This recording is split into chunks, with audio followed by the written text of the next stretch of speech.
Hello students, कैसे हैं आप सब लोग। उम्मीद करती हूँ सब अच्छे होंगे। मैं Meena Rana ICT virtual class में आपका स्वागत करती हूँ।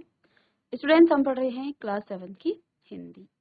हिंदी व्याकरण में हमने प्रीवियस लेक्चर में संधि पढ़ा था और सभी बच्चों को ये संधि के जो टॉपिक हैं वो आपको समझ में आए गए होंगे। और आज की क्लास में हम शुरू करेंगे सर्वनाम। इससे पहले आप संज्ञा पढ़ चुके थे, तो चलिए चलते हैं स्मार्ट बोर्ड पर और पढ़ते हैं सर्वनाम। तो आप हेडिंग डालेंगे सर्वनाम। सर्वनाम क्या होता है? सामान्यतः संज्ञा के स्थान पर प्रयुक्त होने वाले शब्द आपके सर्वनाम शब्द कहलाते हैं। जब हम क्या करते हैं, संज्ञा के स्थान पर क्या करते हैं, हम किसी अन्य शब्द का प्रयोग करते हैं। जैसे यहाँ पर उदाहरण के लिए मुकेश अच्छा लड़का है। अब इसके बाद यदि आप सर्वनाम का प्रयोग ना करते तो आप क्या लिखते, फिर से आप लिखते कि मुकेश 8वीं में पढ़ता है।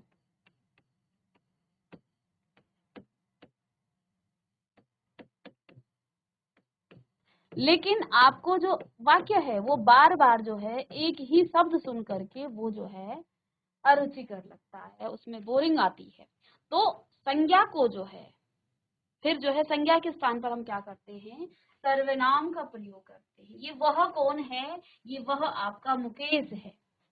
तो हमने क्या किया, संज्ञा के स्थान पर, ये संज्ञा था और इस संज्ञा के स्थान पर देखो, अब हम इसी को हम कहें यदि कि मुकेश अच्छा लड़का है, मुकेश 8वीं कक्षा में पढ़ता है, ठीक है, मुकेश खेलने जाता है, मुकेश, इस तरह से हम जो है मुकेश के बारे में बार बार मुकेश मुकेश ना करके कि मुकेश के पिताजी का नाम ये है, मुकेश के पिताजी वकील है, मुकेश की माताजी एक अध्यापिका है, इस प्रकार से अगर हम बार बार कहें तो ये जो आपका शब्द है ये बार बार जो है रुचिकर नहीं होता है। इसीलिए संज्ञा के स्थान पर हम सर्वनाम का प्रयोग करते हैं। तो जैसे यहाँ हमने मुकेश के स्थान पर वह का प्रयोग किया है और यह वह कौन है, यह आपका मुकेश है जो कि संज्ञा था और उसी के स्थान पर हमने वह का प्रयोग किया है। ठीक है, तो इतना तो आपने छोटे क्लासेस में पढ़ा है। अब यहाँ आप क्लास 7th में आकर के सर्वनाम के भेदों के बारे में पढ़ेंगे कि सर्वनाम के कितने भेद होते हैं। तो आप हेडिंग डालेंगे सर्वनाम के भेद, और सर्वनाम के यहाँ आपको 6 प्रकार हैं, 6 भेद हैं। सर्वनाम के 6 प्रकार होते हैं। पहला प्रकार है आपका पुरुषवाचक सर्वनाम। पहला प्रकार है आपका पुरुषवाचक सर्वनाम, जिसमें आप उत्तम पुरुष, मध्यम पुरुष और अन्य पुरुष की बात करते हैं। चलिए एक बार आप इसे समझ लीजिएगा और फिर हम इसको, चलिए, तो आपका पहला सर्वनाम का भेद पुरुषवाचक सर्वनाम, उत्तम पुरुष, मध्यम पुरुष और अन्य पुरुष सर्वनाम यहाँ पर आते हैं। तो उत्तम पुरुषवाचक सर्वनाम, मध्यम पुरुषवाचक सर्वनाम और अन्य पुरुषवाचक सर्वनाम, ये आपके पुरुषवाचक सर्वनाम के अंतर्गत ही आएंगे, उसी के अंदर आएंगे। फिर दूसरा भेद है इसका निश्चयवाचक सर्वनाम, अनिश्चयवाचक सर्वनाम, संबंधवाचक सर्वनाम और प्रश्नवाचक सर्वनाम, और छठवां है निजवाचक सर्वनाम। ठीक है, तो कई बार जो है आप इस तरह से फ्लो चार्ट के माध्यम से भी बना सकते हैं। इस तरह से आप लिखें सर्वनाम और अच्छी सी राइटिंग में उसे अलग अलग पेन से इस तरह से, ठीक है ना, 6 भेद इस तरह से आप अलग अलग तरीके से लिख सकते हैं। ठीक है, तो जैसे आप इधर लिखेंगे पुरुषवाचक, ठीक है, दूसरा आप लिखेंगे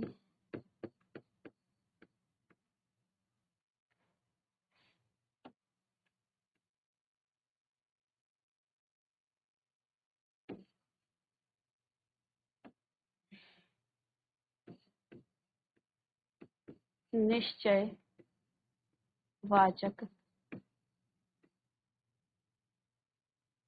यहाँ आपका अनिश्चयवाचक,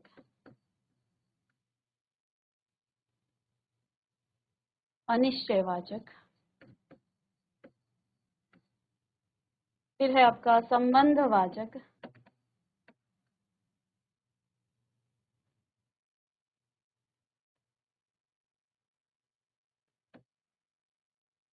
प्रश्नवाचक,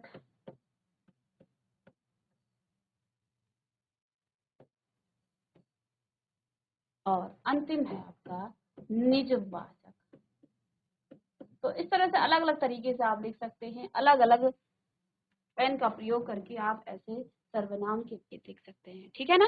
तो हमने कहा पुरुषवाचक सर्वनाम के 3 भेद हैं, जिसमें आपका उत्तम पुरुष, आपका मध्यम पुरुष, ठीक है, आपका अन्य पुरुषवाचक सर्वनाम आ जाता है। निश्चयवाचक सर्वनाम, अनिश्चयवाचक सर्वनाम, संबंधवाचक सर्वनाम, प्रश्नवाचक सर्वनाम और निजवाचक सर्वनाम। ये आपके 6 भेद हैं सर्वनाम के। जल्दी से इन्हें नोट डाउन करें। सर्वनाम के भेद, पहला भेद पुरुषवाचक, जिसमें आपके उत्तम पुरुष, मध्यम पुरुष और अन्य पुरुष। दूसरा आपका निश्चयवाचक, तीसरा आपका अनिश्चयवाचक सर्वनाम, संबंधवाचक सर्वनाम, प्रश्नवाचक सर्वनाम, निजवाचक सर्वनाम। चलें, तो संज्ञा के स्थान पर जिन शब्दों का प्रयोग किया जाता है वे आपके सर्वनाम कहलाते हैं। और सर्वनाम के 6 भेद हैं: पुरुषवाचक सर्वनाम, निश्चयवाचक सर्वनाम, अनिश्चयवाचक सर्वनाम, संबंधवाचक, प्रश्नवाचक और निजवाचक। पुरुषवाचक सर्वनाम के भी 3 भेद हैं: उत्तम पुरुष, मध्यम पुरुष और अन्य पुरुष। चलिए आगे बढ़ते हैं। तो अब हम पढ़ेंगे पुरुषवाचक सर्वनाम। आगे हेडिंग डालिएगा, पुरुषवाचक सर्वनाम क्या होता है, इसके बारे में लिखिएगा। जो सर्वनाम किसी बोलने वाले, सुनने वाले तथा किसी अन्य के लिए प्रयुक्त होता है उसे पुरुषवाचक सर्वनाम कहते हैं। दूसरे शब्दों में, जिन सर्वनाम का प्रयोग वक्ता, श्रोता या अन्य के लिए किया जाता है वह आपका पुरुषवाचक सर्वनाम कहलाता है। जैसे वक्ता यानी कि जो बोलने वाला है, श्रोता यानी कि जो सुनने वाला है, और अन्य जैसे कोई अन्य हो, जैसे आपका वह, यह, है ना। तो ये आपका क्या हो जाएगा, अन्य में। जब भी हम बात करते हैं तो 2 लोगों के बीच में बात होती है। बात क्या क्या हो सकती है, मैं अपने बारे में कह सकती हूँ या आप अपने बारे में कुछ कहें, तो जो भी बोलने वाला होगा वो वक्ता कहलाएगा। और वो वक्ता अपने लिए जिन सर्वनामों को, अब देखो मैं अपने बारे में कुछ कहूँ, मैंने कहा कि भाई मैं सुबह जो हूँ जल्दी 4 बजे उठ जाती हूँ, तो मैंने यहाँ पर अपना नाम न लेकर के अपने लिए जो है मैं शब्द का प्रयोग किया, ठीक है। मैंने कहा मेरे पिताजी पेशे से वकील हैं, तो मैंने क्या कहा, अपने पिताजी का नाम न बता करके अपने पिताजी के लिए सर्वनाम कहा कि मेरे पिताजी, मेरी माताजी। तो मैं जो हूँ अपने लिए मैं, मुझे, मेरा, या मुझे इस तरह से मेरा, मेरी, है ना, मेरे पिताजी, इस तरह से जो है मैं अपने लिए इन शब्दों का प्रयोग करूंगी। तो ये आपका उत्तम पुरुष में आता है, ठीक है ना। तो जहां पर मेरे लिए यानी कि जो वक्ता है, श्रोता है सुनने वाला, या फिर किसी अन्य के लिए जिन सर्वनाम का प्रयोग किया जाता है वो आपके पुरुषवाचक सर्वनाम में आते हैं। तो अब जो मैं बात बता रही थी आपको कि उत्तम पुरुष सर्वनाम क्या होता है, जो बोलने वाला है वक्ता, वो जिन शब्दों का प्रयोग अपने स्वयं के लिए करता है उन्हें उत्तम पुरुष कहते हैं। जैसे मैं, मेरा, मेरी, मेरे, मुझे, मुझसे और मैंने। तो ये वक्ता जो है अपने लिए ही बात करेगा, वो वक्ता कोई भी हो सकता है। आप मुझे सुन रहे हैं अभी, तो आप श्रोता हैं, लेकिन आपने मुझसे कुछ कहा कि मैम मेरा ये काम नहीं हुआ है, या मेरे घर में ऐसे था, या मुझे इसमें दिक्कत हो रही है, या मुझसे जो है ये नहीं हो रहा है, या मैंने नहीं किया है, आप मुझसे कह रहे हैं, ठीक है, या मेरी ये दिक्कत है, तो आप जो है क्या कहेंगे, अपने लिए कहेंगे, ठीक है। तो ये आपका उत्तम पुरुष में आएगा जब वक्ता, अब वक्ता जरूरी नहीं है कि मैं अभी बोल रही हूँ मैं वक्ता हूँ, थोड़ी देर में आपने प्रश्न किया तो आप वक्ता हो गए और मैं आपके लिए श्रोता हो गई, ठीक है। तो जो बोलने वाला होता है उसे वक्ता कहा जाता है, और जिन शब्दों, जो वक्ता के लिए जिन शब्दों का प्रयोग किया जाता है वो आपका किसमें होगा, वो आपका उत्तम पुरुष में होगा। लेकिन वक्ता आपका कभी कभी एक वचन में होगा और कभी कभी आपका बहुवचन में होगा। अब आप लोग बैठे हुए हैं, आपने कहा कि हम ये नहीं कर पा रहे हैं मैम, हमें ये समझ में नहीं आ रहा है, तो अब आप एक वचन में नहीं हैं, आप बहुवचन में हैं। तो अब यहाँ पर आपने किसकी जगह पर? अपनी जगह पर। मैं, मेरा, मेरी, इसकी जगह पर आपने क्या प्रयोग किया? यहाँ पर आपने प्रयोग किया हम, हमारा, हमारी, हमारे, हमें, हमसे और हमने। ठीक है ना? तो यहाँ पर उत्तम पुरुष के भी एक वचन और बहुवचन में आप इसमें प्रयोग कर सकते हैं। सभी को आप लिखिएगा कि पुरुषवाचक सर्वनाम क्या होता है? जो सर्वनाम बोलने वाले, सुनने वाले और किसी अन्य के लिए प्रयुक्त किया जाता है उसे हम उत्तम पुरुष सर्वनाम कहते हैं। और दूसरे शब्दों में जिन सर्वनाम का प्रयोग वक्ता, श्रोता या अन्य के लिए किया जाता है वह पुरुषवाचक कहलाता है। जैसे मैं, तू, वह। मैं, तू, वह। उत्तम पुरुष पुरुषवाचक सर्वनाम का पहला भेद। उत्तम पुरुष संवाद के समय यानी कि वार्तालाप के समय वक्ता जिन शब्दों का प्रयोग स्वयं अपने लिए करता है उन्हें उत्तम पुरुष कहते हैं। जैसे एक वचन में मैं, मेरा, मेरी, मेरे, मुझे, मुझसे, मैंने। बहुवचन में हम, हमारा, हमारी, हमारे, हमें, हमसे, हमने।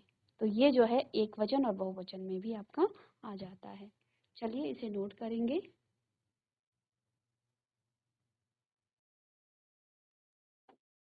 चलिए नेक्स्ट है आपका मध्यम पुरुष सर्वनाम।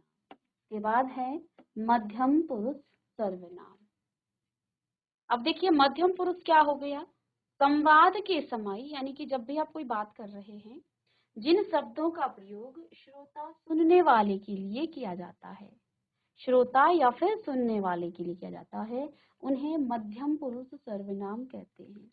जिनका प्रयोग आप किसी श्रोता के लिए या सुनने वाले के लिए करते हैं वो आपका मध्यम पुरुष सर्वनाम कहलाता है। अब इसमें भी आपका सुनने वाले या तो एक वचन में हो सकता है या फिर सुनने वाले आपके बहुवचन में भी हो सकते हैं। तो अगर एक वचन में सुनने वाला है तो आप क्या कहेंगे? तू, तेरा, तेरी, तेरे, तुझे, तूने, तुमने, तुमको। और बहुवचन में तुम, तुम्हारा, तुम्हारी, तुम्हारे, तुम्हें। तो ये जो है शब्द आपके एक वचन और बहुवचन में प्रयोग किए जाते हैं। किसके लिए? मध्यम पुरुष के लिए। यहाँ बहुवचन में आपका तुम, तुम्हारा, तुम्हारी, तुम्हारे और तुम्हें, ये बहुवचन के शब्द होंगे। ठीक है? इसमें आप आदर सूचक, देखिए जो आपसे छोटे हैं उनके लिए तो आप तुम, तुम्हारा, तुम्हारे इस तरह से कहेंगे, लेकिन अगर आपसे बड़े हैं जिनको आप आदर देंगे तो उन्हें आप क्या कहेंगे? आप, आपका, आपकी, आपके, आपने और आपसे। ठीक है? आप करके आप बात करेंगे, है ना? तो यहाँ पर आदर सूचक जो शब्द हैं वो आप, आपका, आपकी, आपके, आपने और आपसे। चलिएगा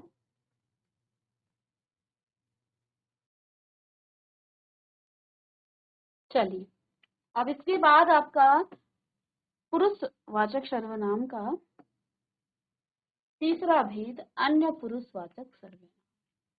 तो अन्य, जब आप संवाद के समय जिसके बारे में बातचीत की जा रही है, दूसरे शब्दों में जिस सर्वनाम शब्द के प्रयोग से वक्ता और श्रोता का संबंध ना होकर किसी अन्य का संबोधन प्रतीत हो।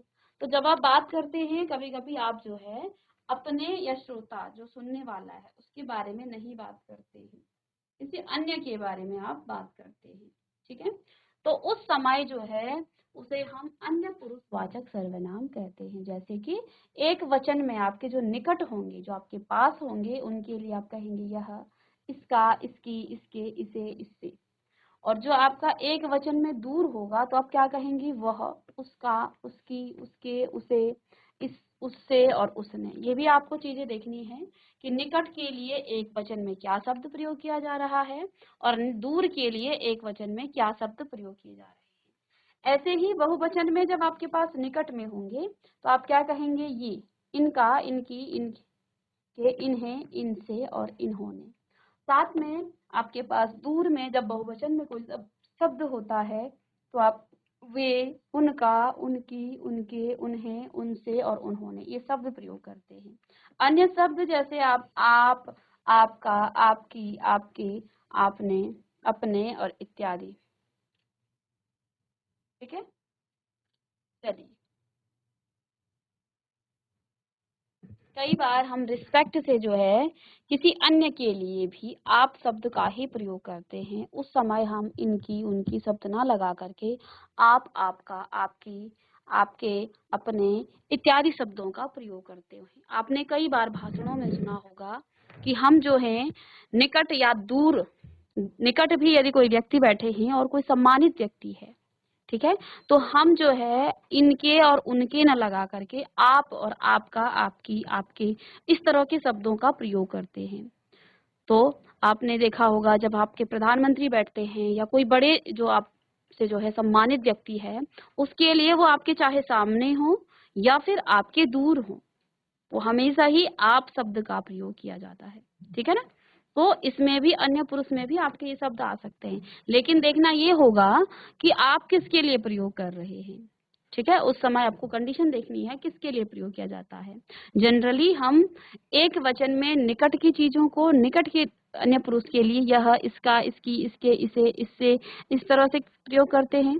और जो आपके दूर होते हैं एक वचन में, तो हम क्या करते हैं, वह, उसका, उसकी, उसके, उसे, उससे, उसने, इस तरह के शब्दों का प्रयोग करते हैं। और आपका बहुवचन में होगा तो ये, इनका, इनकी, इनके, इस तरह के शब्दों का प्रयोग करेंगे। बहुवचन में दूर में होगा तो वे, उनका, उनकी, उनके, इस तरह के शब्द हम प्रयोग करते हैं। और यहाँ पर जैसे कि आप ये मत कहिएगा कि आपने ये शब्द आपसे ऊपर भी बताया है। कई बार हम सम्मानित व्यक्तियों को आप से ही बात करते हैं, उनको हम इनके या उनके नहीं कहते हैं, आपका ही कहा जाता है, चाहे वो दूर बैठे हों चाहे वो आपके नजदीक हों। तो जब हम उनके लिए कोई संकेत करते हैं तो क्या कहते हैं, आपका, कि आपने इतनी जो है उपलब्धियां हासिल की हैं। आप जब भाषण सुनेंगे तो वहां पर आप देखिएगा। चलिए, तो हमने पुरुषवाचक सर्वनाम के 3 भेद कौन कौन से हैं। उत्तम पुरुष सर्वनाम, जिसमें हम बोलने वाले, सुनने वाले और किसी अन्य के बारे में बात करते हैं, उसके लिए जिन शब्दों का प्रयोग किया जाता है वो आपका पुरुषवाचक सर्वनाम कहलाता है। यहाँ पर हमने पुरुषवाचक सर्वनाम के 3 भेद पढ़ाए हैं। पहला भेद उत्तम पुरुष। उत्तम पुरुष में जो आपका बोलने वाला है यानी वक्ता है, वक्ता के लिए, वक्ता स्वयं के लिए जिन शब्दों का प्रयोग करता है उसे हम उत्तम पुरुष सर्वनाम कहते हैं। जैसे आपका एक वचन है मैं, मेरा, मेरी, मुझे, इस तरह से, और बहुवचन में हम, हमारा, हमारी, ठीक है ना। तो ये भी आपका एक वचन और बहुवचन में होते हैं। साथ में दूसरा आपका यहाँ पर मध्यम पुरुष वाचक सर्वनाम, जिसमें संवाद के समय जिन शब्दों का प्रयोग श्रोता अर्थात सुनने वाले के लिए किया जाता है उन्हें हम मध्यम पुरुषवाचक सर्वनाम कहते हैं। जैसे एक वचन में तो आप कहेंगे तू, तेरा करके, और बहुवचन में तुम, तुम्हारा, तुम्हारे। लेकिन यदि आप आदर सूचक अपने से बड़ों के लिए जिन शब्दों का प्रयोग करेंगे तो आपका, आप, आपका, आपकी, ऐसे ही आप प्रयोग करेंगे, चाहे वो एक वचन में हो और चाहे वो आपका बहुवचन में हो। तो जब आप किसी आदर सूचक शब्दों का प्रयोग करते हैं तो आप जो है मध्यम पुरुष में भी आप, आपका प्रयोग करते हैं। ऐसे ही अन्य पुरुष में भी आप, आपका, आपकी, आपके इत्यादि शब्दों का प्रयोग किया जाता है जब हम किसी सम्मानित व्यक्ति अपने से बड़ों के लिए जो है इस तरह के शब्दों का प्रयोग करेंगे। अब आप अपने टीचर के लिए कुछ कहेंगे तो आप ये नहीं कहेंगे कि इनके लिए, वो शब्द जो है अच्छा नहीं लगता है, इसलिए आप क्या कहेंगे, आप शब्द, चाहे आप किसी अन्य के पास भी कह रहे हैं अपने टीचर्स के बारे में कि हमारे टीचर तो बहुत अच्छे पढ़ाते हैं, तो आप क्या कहेंगे, आप बहुत अच्छा पढ़ाते हो, है ना, या जो भी है, जो भी आप कह रहे हैं। चलिए,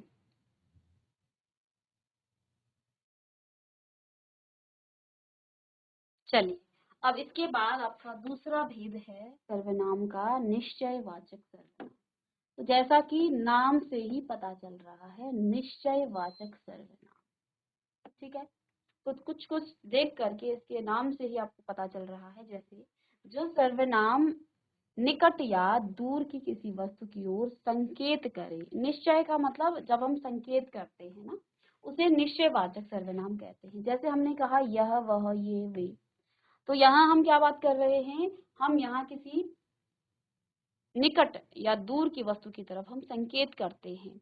तो हमने कहा यह पतंग, यानी कि ये पतंग नजदीक होगी, तो यहाँ आपका क्या है, ये निश्चय है। वह रो रहा है, तो ये निश्चय वह दूर है, तो ये आपका निश्चयवाचक सर्वनाम है, ठीक है।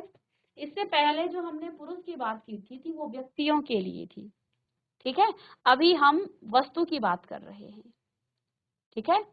तो अब ये मत कहिएगा कि यहाँ पर भी आपने यह वह का प्रयोग किया और इससे पहले भी आपने वही प्रयोग किया।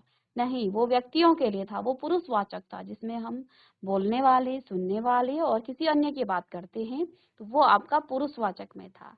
निश्चयवाचक आपका वस्तु के लिए किया जाएगा कि हम किसी वस्तु की तरफ संकेत कर रहे हैं। तो यहाँ पर यह पतंग, तो पतंग क्या है? वस्तु है, ठीक है। वह रो रहा है, तो वो व्यक्ति जो है यहाँ पर निश्चय उसकी तरफ हम संकेत कर रहे हैं, उस व्यक्ति की तरफ हम संकेत कर रहे हैं, व्यक्ति की ओर संकेत किया जा रहा है, व्यक्ति की ओर संकेत किया जा रहा है, तो है ये, ठीक है।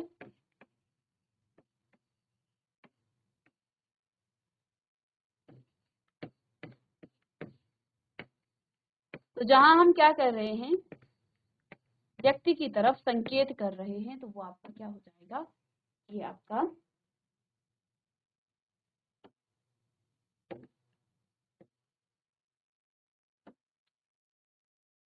फिर ये बिल्ली है, तो यहाँ संकेत कर रहे हैं हम बिल्ली की तरफ।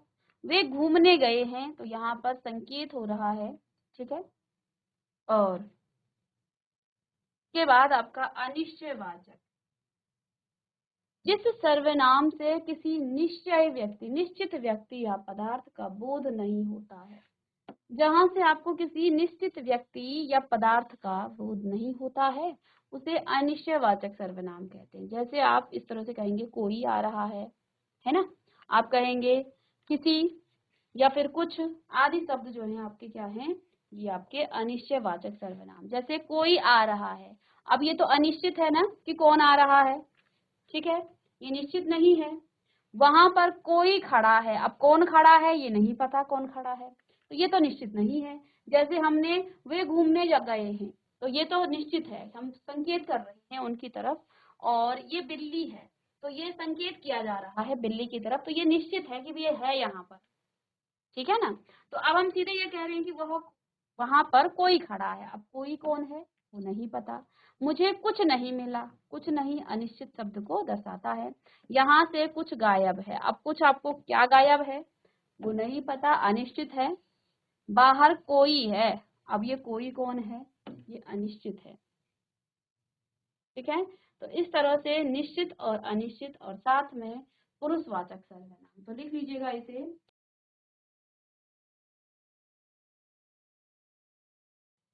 स्टूडेंट्स, आज की क्लास में हमने सर्वनाम शुरू किया। सर्वनाम संज्ञा की जगह पर हम प्रयोग करते हैं।